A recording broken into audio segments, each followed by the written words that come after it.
Over the years, I've developed a system of intensive, short-term training for situations just like this. It comes in 2 parts and has 3 rules. I call it Quicksilver. That's good. You like that, huh? Rule number 1. A man can't stand. He can't fight. Repeat it. A man can't stand, he can't fight. With conviction, Mr. Larusso.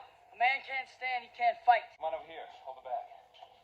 Rule number 2 of the Quicksilver method. A man can't breathe. He can't fight. Now imagine this is the enemy. These are his ribs. Behind them, his lungs. Let's get back to learning something that can do some real damage. Rule number 3. A man can't see, can't fight. If you hit him square in the nose, he'll be blinded by his tears, choke on his own blood. Now here's how it works. You wait till your man is attacking.